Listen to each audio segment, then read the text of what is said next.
नमस्कार, मैं संजय प्रभाकर। अगर आप उत्तराखंड जा रहे हैं और वहां के मंदिरों में जाकर दर्शन करना चाहते हैं तो ठहर जाइए, गौर से सुनिए इस वीडियो को जो मैं बताने जा रहा हूं। और अगर आप हिंदू धर्म में आस्था रखते हैं और हिंदू हैं तब तो ठीक है, लेकिन हिंदू धर्म में आस्था रखते हैं और मुस्लिम हैं या क्रिश्चियन हैं यानी ईसाई हैं तो बहुत गौर से सुनिएगा। क्यों? क्योंकि उत्तराखंड से एक जो बहुत बड़ी खबर आ रही है इस समय वो चर्चा में है। वहां एक फैसला जो किया गया है वो बहुत बड़ी चर्चा का विषय बन गया है और राज्य में यानी कि उत्तराखंड में मंदिरों में अब गैर हिंदुओं की एंट्री बंद की जा सकती है। और सवाल यह है, क्या यह सीधा वहां की सरकार का फैसला है या फिर मंदिर कमेटियों की पहल है जिसे सरकार का समर्थन मिल रहा है? क्या यह सिर्फ धार्मिक आस्था से जुड़ा हुआ मामला है या इसके पीछे सुरक्षा और कानून की बड़ी वजह हैं? 1939 यानी 1939 का कानून, 1916 यानी 1916 के नियम कानून, चार धाम और हरिद्वार, सारी बातों को बहुत डीपली समझना जरूरी है। और इस खबर की यानी कि गैर हिंदुओं को मंदिरों में अब एंट्री नहीं दी जाएगी, इस खबर की पूरी इन डेप्थ स्टोरी बहुत गौर से सुनिएगा। और वहां अगर जा रहे हो तो ये सुनना भी जरूरी है। देखिए, उत्तराखंड की देवभूमि, उत्तराखंड को देवभूमि कहा जाता है पूरी दुनिया में, आप जानते हैं। और उत्तराखंड की देवभूमि से इस वक्त जो बहस उठी है वो सिर्फ ये तय करने जा रही है कि मंदिर में कौन जाएगा और कौन नहीं जाएगा, बल्कि ये बहस अब इस सवाल तक पहुंच गई है कि भारत जैसे देश में धार्मिक जगहों को लेकर कौन नियम तय करेगा, किस कानून के तहत तय करेगा, और क्या ये नियम जो हैं सिर्फ आस्था से जुड़े हुए हैं या सुरक्षा से भी जुड़े हुए हैं। क्योंकि मामला शुरू हुआ गंगोत्री धाम और उसकी विंटर सीट मुखबा मंदिर से, जहां मंदिर कमेटी ने साफ साफ कह दिया है कि गैर हिंदुओं को मंदिर में अब प्रवेश नहीं दिया जाएगा और वजह बताई गई मंदिर की पवित्रता और परंपरा की रक्षा।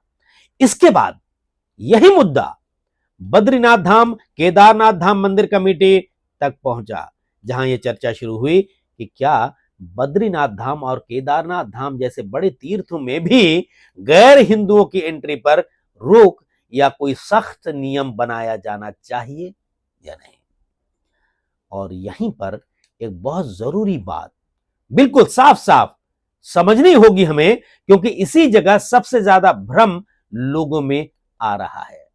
और देखिए, दैनिक भास्कर बहुत बड़ा अखबार है हिंदी का, उसमें एक रिपोर्ट आई जिसमें 1939 के कानून का जिक्र है। वो हरिद्वार या हर की पौड़ी से जुड़ा कानून नहीं है, बल्कि ये कानून सीधे बद्रीनाथ और केदारनाथ मंदिरों से जुड़ा हुआ है।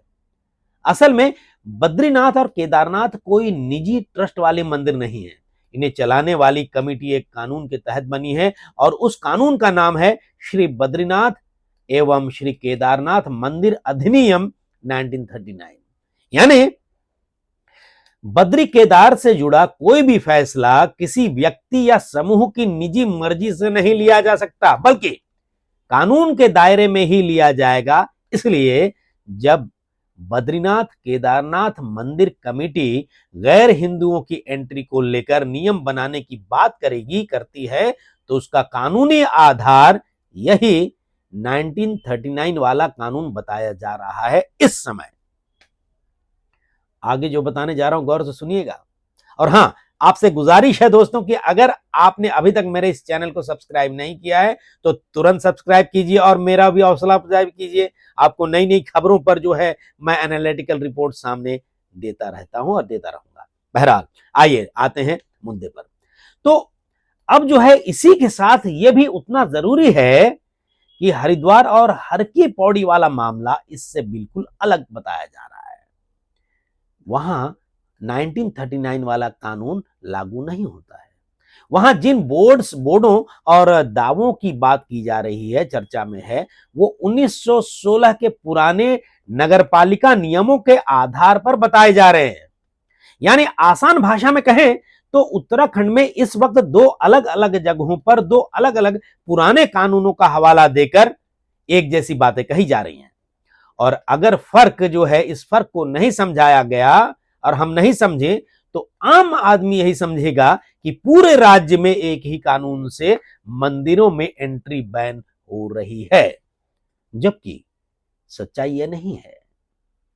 जो मेरे ऑनलाइन रिसर्च में बातें सामने आई हैं वो मैं आपके सामने रख रहा हूं, लेकिन आपको चाहिए तो मेरे इस खबर को लेकर आप खुद भी जाइए, इंटरनेट में गूगल में जाइए, चेक कीजिए, अलग अलग खबरों के प्लेटफॉर्म है उसमें जाइए और जांच कीजिए कि क्या सही है और कितनी बातें और हो सकता है डीपली और नई नई बातें सामने आए। तो देखिए, इसी बीच हरिद्वार के 105 घाटों को लेकर भी खबर आई है कि वहां गैर हिंदुओं की एंट्री पर रोक लगाने पर विचार चल रहा है और हर की पौड़ी पर ऐसे बोर्ड भी लगे जिनमें गैर हिंदुओं की एंट्री मना होने की बात लिखी गई है। सीधी सी बात है, पवित्रता और परंपरा को देखते हुए भारत बहुत मतलब प्राचीन देश है, यहाँ की धरती।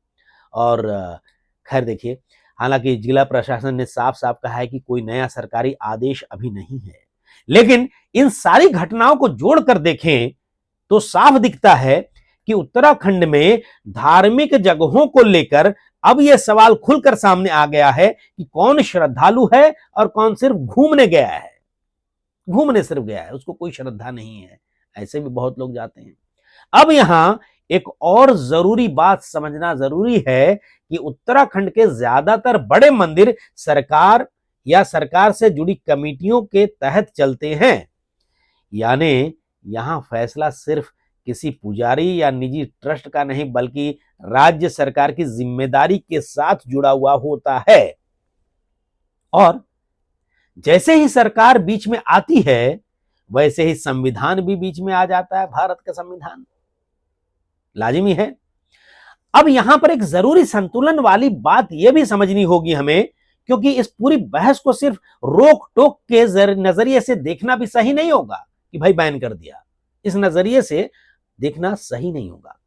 तो एक नजरिए से देखें तो यह पहल पूरी तरह गलत भी नहीं कही जा सकती, खासकर सुरक्षा और पवित्रता के नजरिए से, क्योंकि चार धाम जैसे संवेदनशील धार्मिक इलाके सिर्फ आस्था के केंद्र नहीं हैं बल्कि सुरक्षा के लिहाज से भी बेहद संवेदनशील हैं, जहां हर साल लाखों की संख्या में वहां पर आते हैं श्रद्धालु और पर्यटक। लेकिन यहां पर आने चाहिए सिर्फ श्रद्धालु, जिनमें देश विदेश के लोग शामिल होते हैं, पूरी दुनिया से कई देशों से लोग आते हैं, भारत के लोग तो खैर आते ही हैं। और हाल के वर्षों में हमारे देश ने कई बार ऐसा देखा है कि धार्मिक स्थलों को निशाना बनाने की कोशिशें भी हुई हैं। ऐसे में मंदिर प्रशासन और सरकार अगर ये सोचती है कि श्रद्धालुओं और मंदिर परिसर की सुरक्षा कैसे बढ़ाई जाए तो उस सोच को पूरी तरह खारिज भी नहीं किया जा सकता। बात सही है कि नहीं, सोचिएगा। देखिए, कई लोग ये भी तर्क दे रहे हैं कि मंदिर में आने वाला व्यक्ति अगर श्रद्धा से नहीं बल्कि किसी और मकसद से आ रहा है तो मंदिर की पवित्रता और सुरक्षा दोनों पर खतरा हो सकता है। ये तो मैं भी मानता हूं, आप मानते हैं या नहीं कमेंट बॉक्स में जरूर लिखिएगा। और देखिए, यही वजह है, इसी वजह से श्रद्धालु बनाम केवल विजिटर, मतलब श्रद्धालु बनाम विजिटर जो सिर्फ वहां पर घूमने जा रहा है, इसकी बहस खड़ी हो रही है, होनी भी चाहिए। देखिए, यहीं से एक बात है कि सबसे बड़ा और सबसे प्रैक्टिकल क्वेश्चन जो है वो ये है कि अगर गैर हिंदुओं की एंट्री रोकी जाती है तो पहचान कैसे की जाएगी। जो वहां लोग जाते हैं कि भाई वो हिंदू है, मुसलमान है, ईसाई है और कोई धर्म का है, क्या नाम देखकर तय होगा कि कौन हिंदू है कौन नहीं? जबकि भारत में नाम से धर्म पहचानना आप आजकल के दिनों में सबसे गलत तरीका हो सकता है। कई लोग अलग अलग टाइप के नाम रख लेते हैं, पता ही नहीं चलता भाई हिंदू है, मुसलमान है, ईसाई है। और कई लोग नाम रहता है हिंदू का, होता ईसाई है, और भी अलग अलग बहुत सारे नाम ऐसे। तो क्या आधार कार्ड या किसी आइडेंटिटी कार्ड से यह तय होगा कि भाई वो हिंदू है या नहीं है, जबकि उनमें धर्म लिखा ही नहीं होता? क्या कपड़ों या तिलक या माला देखकर तय किया जाएगा कि भाई वो हिंदू है या मुसलमान है? जो सीधे शक और भेदभाव को जन्म देगा ये तरीका। लेकिन इसी के साथ एक और कड़वी सच्चाई ये भी है कि जिसे नजरअंदाज हम बिल्कुल नहीं कर सकते। आज के दौर में फर्जी आइडेंटिटी कार्ड बनाना या बनना कोई मुश्किल काम नहीं रह गया है, सभी जानते हैं। कई केसेस हम देखते हैं, फर्जी आधार कार्ड, फर्जी आईडी, फर्जी वोटर कार्ड, गलत नाम बताकर एंट्री लेने की घटनाएं देश में कई बार हम सुनते रहे हैं, खबरों में भी बातें आते रही हैं। यानी अगर कोई इंसान, कोई व्यक्ति गलत इरादे से मंदिर में घुसना चाहे, वो झूठा नाम बता सकता है और अपना हुलिया भी उसी हिसाब से बना सकता है। हिंदू का तिलक लगा लिया और पता चला कोई किसी और धर्म का है, अगर उसका मकसद गलत होगा तो फर्जी पहचान दिखा सकता है वो कोई भी इंसान, अगर गलत नजरिए से जाएगा, कुछ गलत इरादे से खुद को हिंदू बताकर भी अंदर जा सकता है, बल्कि वो अगर वो हिंदू शायद ना भी हो। और यहीं से मामला सिर्फ पहचान का नहीं है, बल्कि सिक्योरिटी थ्रेट का भी बन जाता है। क्योंकि अगर जांच सिर्फ नाम या कागज तक सीमित रही तो गलत इरादे वाले लोग सिस्टम को चकमा दे सकते हैं। और यही जो डर है, मंदिर प्रशासन और सुरक्षा एजेंसियों के मन में भी है। इसलिए जब कुछ लोग ये कहते हैं कि पूछताछ क्यों हो रही है, भाई जांच होती है, अगर किसी पे शक होता है तो पूछते हैं, भाई तुम्हारा नाम क्या है, कहां से आए हो, तुम्हारे फादर का नाम क्या है, पिताजी का नाम क्या है, माँ का नाम क्या है, वो भी पूछ लेते हैं बहुत जगह। तो उसके पीछे सिर्फ धर्म का सवाल नहीं है, बल्कि सुरक्षा का भी मामला होता है इसके पीछे। बहरहाल, अब कानून की बात करते हैं। कानून की बात करें तो संविधान जो है, हमारा देश का संविधान हर इंसान को, हर नागरिक को, भारतीय नागरिक को अपने धर्म को मानने और जीने की आजादी देता है। लेकिन यह आजादी कानून व्यवस्था और सामाजिक शांति के अधीन है। वहीं धार्मिक संस्थाओं को अपने नियम तय करने का अधिकार भी दिया गया है। लेकिन दिक्कत यहां यह है कि बद्रीनाथ धाम, केदारनाथ धाम जैसे मंदिर किसी एक छोटे संप्रदाय के नहीं हैं, बल्कि पूरे हिंदू समाज, सनातन धर्म के समाज के तीर्थ माने जाते हैं। और ऊपर से जब उनका संचालन 1939 के कानून से बनी कमेटी करती है, तो सवाल और बड़ा हो जाता है, गंभीर हो जाता है। क्या सरकार धर्म के आधार पर लोगों के साथ अलग अलग व्यवहार कर सकती है? यही वजह है कि कानून के जानकार मानते हैं कि पूरा और सख्त बैन लगाना, प्रतिबंध लगाना गैर हिंदुओं पर एंट्री को लेकर अदालत में सबसे बड़ी चुनौती हो सकती है। लेकिन यहां पर एक बात यह भी है फैक्ट कि हमारा संविधान, हमारा कानून इस बात की इजाजत देता है कि भाई आप नियम बना सकते हैं अपने धार्मिक स्थान को लेकर, अपने स्थल को लेकर। बहरहाल, अब कानून के दूसरे धार्मिक स्थलों की तुलना भी करना जरूरी है। सिर्फ हिंदू की बात करें तो कैसे हो जाएगा भाई? देखिए, भारत के अंदर आमतौर पर मस्जिदों और चर्चेस में हिंदुओं या गैर ईसाइयों की एंट्री पर कोई सामान्य सरकारी बैन नहीं है। गौर कीजिएगा, सामान्य सरकारी बैन नहीं है। हालांकि नमाज पढ़ना या प्रार्थना के समय डिसिप्लिन और मर्यादा के नियम जरूर होते हैं अगर आप वहां गए तो। लेकिन धर्म पूछकर गेट पर रोकना आम चलन नहीं है। हाँ, अगर भारत के बाहर देखें तो तस्वीर अलग दिखती है। जैसे मक्का और मदीना में गैर मुस्लिमों की एंट्री पूरी तरीके से बैंड है, यानी प्रतिबंधित है। वहां हिंदू और ईसाई दोनों को प्रवेश की अनुमति नहीं है। ये मेरी जानकारी में आई है, छानबीन में, और भी आप डीपली जाकर चेक कर सकते हैं, हो सकता है और भी जानकारी आपको मिले। और ये बात वहां के कानून में साफ साफ लिखी हुई है। यानी दुनिया के अलग अलग हिस्सों में अलग अलग धार्मिक जगहों में अपने नियम हैं। अब एक और जरूरी बात, तथ्य जो है, फैक्ट, उस पर हमें जानना जरूरी है। वो ये कि चार धाम यात्रा में हर साल बड़ी संख्या में विदेशी लोग भी आते हैं, जिनमें ईसाई हैं, बौद्ध हैं और दूसरे धर्मों के लोग होते हैं। लेकिन वे खुद को पर्यटक नहीं बल्कि श्रद्धालु बोलकर आते हैं। वहां पर बताते हैं कि हमारी श्रद्धा है, इसलिए हम देखना चाहते हैं, वहां जाना चाहते हैं। ऐसे में अगर पूरा बैन लगाया गया तो भारत पर अंतर्राष्ट्रीय स्तर पर धार्मिक भेदभाव का आरोप भी लग सकता है। इसलिए सरकार के सामने अब असल चुनौती यह है कि वो आस्था, भारत का संविधान और सुरक्षा, तीनों के बीच बैलेंस कैसे बनाए। देखिए, एक तरफ मंदिरों की पवित्रता की बात आती है, सुरक्षा का सवाल है जिसे नजरअंदाज बिल्कुल नहीं किया जा सकता, और दूसरी तरफ जो है पहचान, अधिकार और भेदभाव का खतरा है। इसलिए तीन रास्ते साफ दिखते हैं। पहला कि पूरा बैन जो देखने में सख्त लगता है और कुछ लोगों को सही भी लगता है, लेकिन कानूनी और जमीनी तौर पर सबसे विवादित हो सकता है, लोग सवाल उठा सकते हैं। और दूसरा, तिरुपति जैसा आस्था आधारित घोषणा वाला तरीका जिसमें श्रद्धा को आधार बनाया जाता है। और तीसरा, धर्म नहीं बल्कि व्यवहार और सुरक्षा पर फोकस करना, यानी मंदिर में आने वाला व्यक्ति कैसे व्यवहार करता है, नियम तोड़ता है या नहीं, पवित्रता भंग करता है या नहीं, पवित्रता का पालन करता है कि नहीं, या सुरक्षा के लिए खतरा बनता है या नहीं, उस पर सख्ती। और असली सवाल यही है कि देवभूमि उत्तराखंड इस बहस को सिर्फ बैन यानी रोक के तौर पर देखेगा या सुरक्षा और आस्था के दोनों की रक्षा के तौर पर देखेगा। हालांकि देखिए, जो बातें सामने आ रही हैं उसमें साफ साफ लिखा हुआ है, और जो खबरें आ रही है कि पवित्रता और परंपरा को देखते हुए गैर हिंदुओं को अब एंट्री नहीं मिलेगी।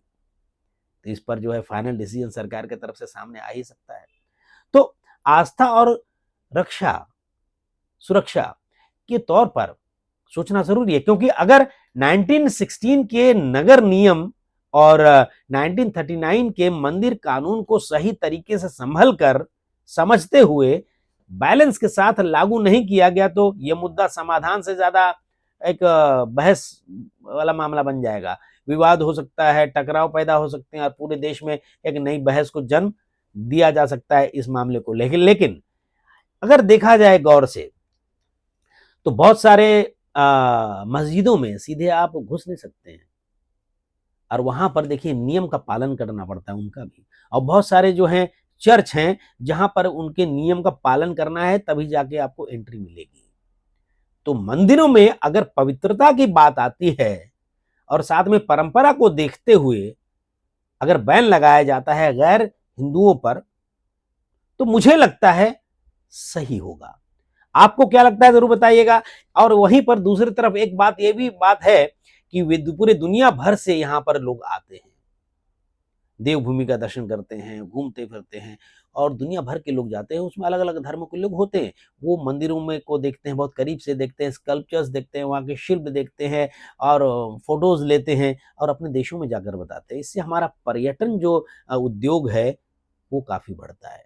तो अब ये देखना है कि पर्यटन से जो हमको राजस्व आ रहा है, यानी कि पैसे इनकम हो रहे हैं, आमदनी हो रही है, आमदनी बनाम आस्था, उससे कहीं नुकसान तो नहीं होगा, लोगों को के रोजगार पे तो नुकसान नहीं होगा। ये सारी बातें हैं, लेकिन फाइनली अगर बात हो तो मंदिरों की पवित्रता और परंपरा को देखते हुए अगर ये फैसला लिया जा रहा है सुरक्षा को लेकर भी, तो ये गलत मैं नहीं मानता हूं। आपका क्या मानना है जरूर लिखिएगा कमेंट बॉक्स में। नमस्कार।